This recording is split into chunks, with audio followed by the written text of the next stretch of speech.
Olá pessoal, sejam todos bem-vindos ao canal Amor à Santa Igreja. Pessoal, antes de darmos continuidade no nosso vídeo, se inscreva no nosso canal, você que não é inscrito, ative o sininho de notificações e deixe o seu joinha.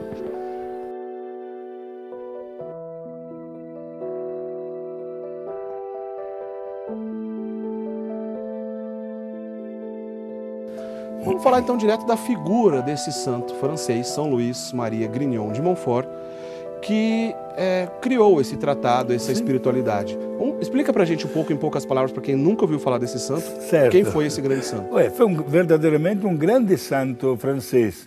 Ele nasceu no ano 1673 e viveu aqui na Terra somente 43 anos. Né?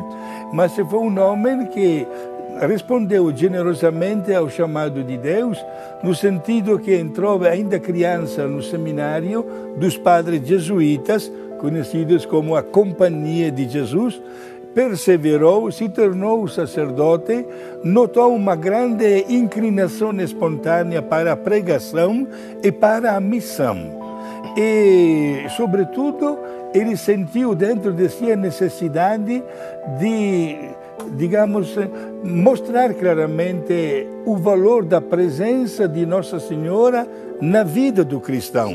Se dedicou aos estudos de Mariologia e escreveu, inclusive, este tratado, né? Vamos dar no final do nosso programa, vamos ver quem é que vai levar este tratado da verdadeira devoção, com 273 artigos, onde mostra o caminho e a metodologia para poder mostrar que somos verdadeiramente devotos de Maria.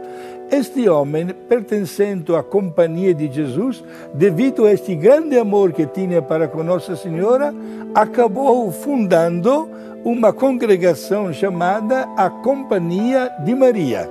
A Companhia de Maria que o São Luís fundou também é conhecido como os padres monfortianos, né, padre? Sim, exato. Montfort é a cidade? É uma cidade, exato, da França, né? Certo. Naquela época, Eric, era costume colocar a cidade até dentro do nome e sobrenome.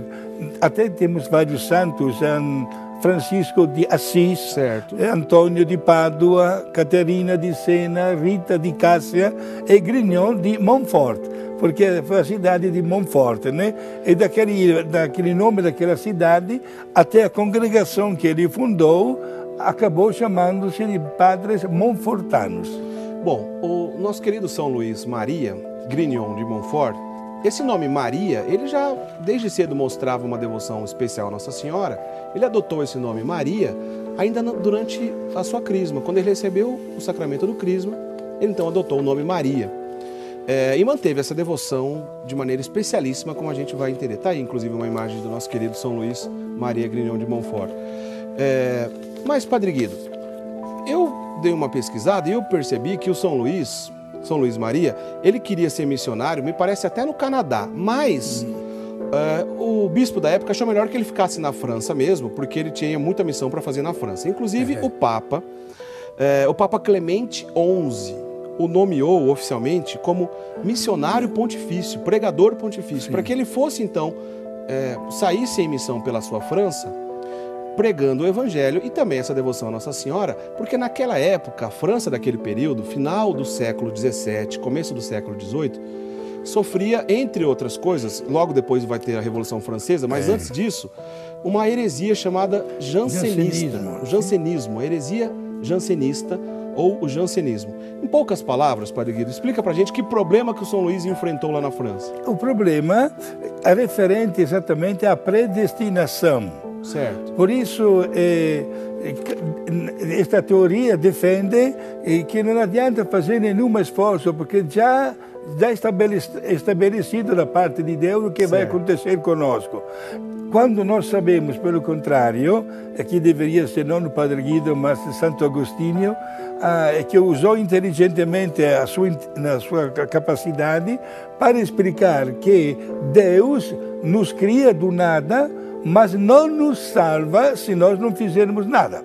Certo. E, portanto, aquela famosa frase, qui creavit te sine te, non salvavi de te sine te. Isto é, aquele cara, Deus, que criou você sem que você fizesse alguma coisa, não vai salvar você se você não fizer alguma coisa. Entendi. Por isso a responsabilidade, até o mesmo grande apóstolo São Paulo, na carta aos Gálatas, ele chama a atenção, porque havia já até dentro dos cristãos pessoas que cruzavam os braços, não fazendo nada, porque aguardavam já, digamos assim, o retorno imediato de Cristo. E São Paulo não chega a dizer, inclusive, quem não trabalha não deve nem comer. E não se pode ficar indiferentes diante dos dons da inteligência que Deus nos dá gratuitamente. Esta teoria filosófica do jansenismo levou a uma grandíssima confusão dentro da França. Você assinou muito bem, faltavam só poucos anos para iniciar aquela Revolução Francesa, certo, que, meus amigos, deixou muita gente, digamos assim, sem voz e sem vez. Foi uma verdadeira perseguição contra todos os princípios religiosos e éticos, até o ponto que houve uma profanação de tudo que era sagrado. Produziu muitos mártires, né, Muito mártires. Chegaram até, não é um fato curioso, é tristemente curioso, até de trajar cavalos e mulos com paramentos sagrados e dar até a comunhão para os animais. Mas vejam só. Pegava os paramentos do sacerdote, colocava num cavalo para escarnecer mesmo. Sim, exato. É um período muito triste na história da França. Por isso o Papa, quando descobriu as qualidades que Luís Maria Grignion tinha, fez questão de enviá-lo como missionário no seu mesmo país. Entendi. Como pregador pontifício, como você bem acenou, né? E ele obedeceu, este homem obedeceu ao Papa e fez de tudo para endireitar o caminho. E talvez exatamente nesta angústia da igreja que ele sentiu mais ainda a necessidade de se apegar e de nos apegar a Maria.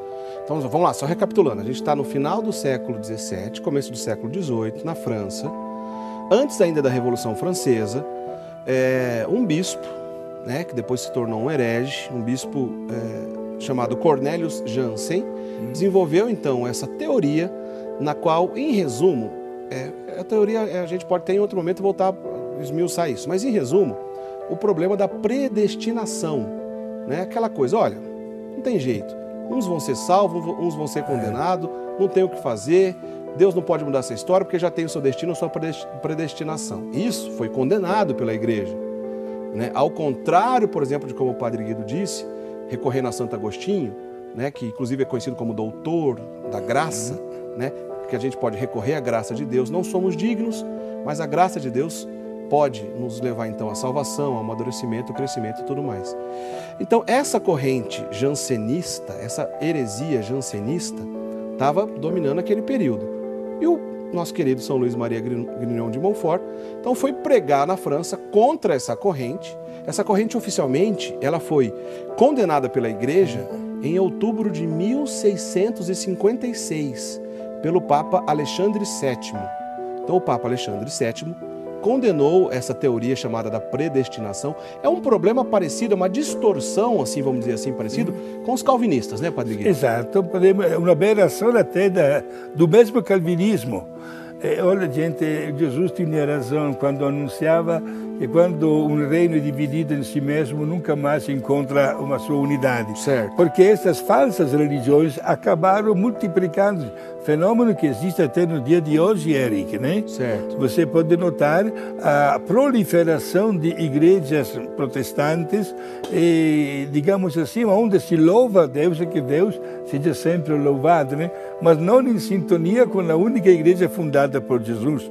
Agora, o jansenismo foi sempre condenado pela igreja, porque Deus quer a nossa contribuição. Interessante, na página, sempre na França que aconteceu este belo episódio, quando Bernadette Soubirous, a menina que viu a Nossa Senhora por 18 vezes lá em Lourdes. Lá em Lourdes, né? Exato. A vidente de Lourdes. A vidente. Quando terminaram as aparições de Maria, por alguns meses antes de entrar no convento, a menina Bernadette continuou cuidando das ovelhas.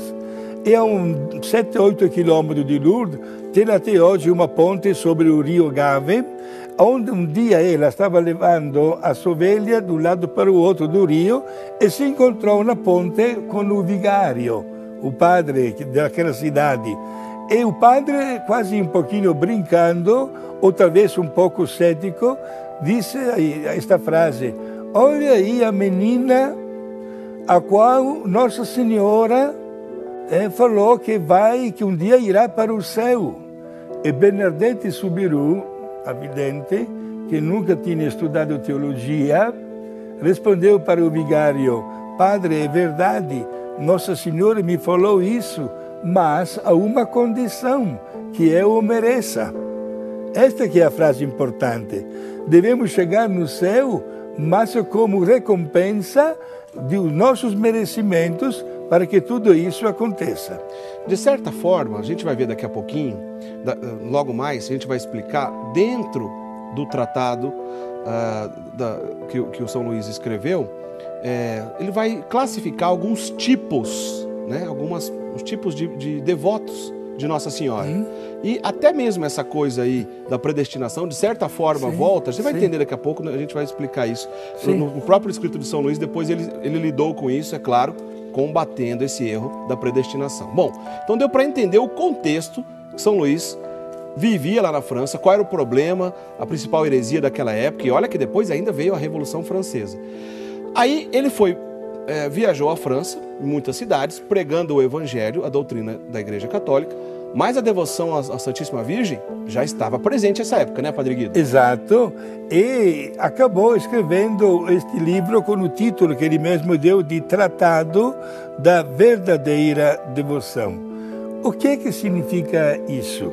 Significa que Nossa Senhora, por um privilégio especial, por ter nos dado Jesus no mundo, ela recebeu uma gratificação, digamos assim, da parte de Deus Uno e Trino. Certo. E, ao mesmo tempo, Nossa Senhora vai receber, isto que é o tratado, a parte mais importante, o valor dos nossos merecimentos pelas nossas boas obras. Com qual finalidade? Para que, através dos merecimentos da Santíssima Trindade e os merecimentos nossos, das nossas obras de caridade, possamos colaborar todos, nós, com Deus, para resgatar as pessoas que não vivem com a graça de Deus, para conseguir a conversão dos pecadores. E São Luís Maria logo identifica exatamente, alguém poderia até perguntar, mas padre, o que é o Deus Pai, o que é Deus Filho, o que é Deus Espírito Santo deram para Nossa Senhora? Veja como ele fala.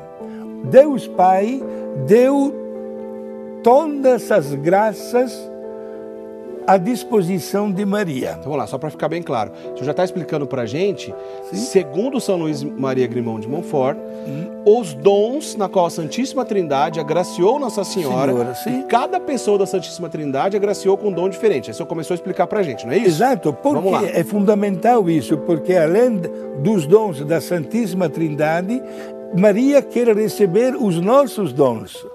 Por isso, disse, Deus Pai deu para Nossa Senhora todas as graças necessárias. Certo. Deus Filho deu o merecimento da sua encarnação, paixão e morte. Ofereceu o Filho, deu este poder de usufruir dos merecimentos infinitos, naturalmente, ligados à sua paixão e morte. E o Espírito Santo deu para Nossa Senhora a alegria de poder ela dispensar as graças para os fiéis mais endurecidos. Ou seja, é muita coisa, né, Padre? É muita coisa. Olha que presença divina na vida, na figura de Maria. E São Luís Maria Grignion, com uma intuição especial, chega a fazer este raciocínio. Se Deus Pai, Filho e Espírito fazem esta doação de merecimentos para Maria, por que nós não podemos colaborar? Então ele coloca como parte central deste tratado uma doação de nós mesmos, que ele chama de escravidão espiritual, isto é, consagrando a Maria a nossa vida e doando nós também para Nossa Senhora os merecimentos das nossas qualidades, das nossas virtudes. Assim Maria, recebendo dons da Trindade e dons também nossos, tem muita riqueza para distribuir para a conversão dos pecadores.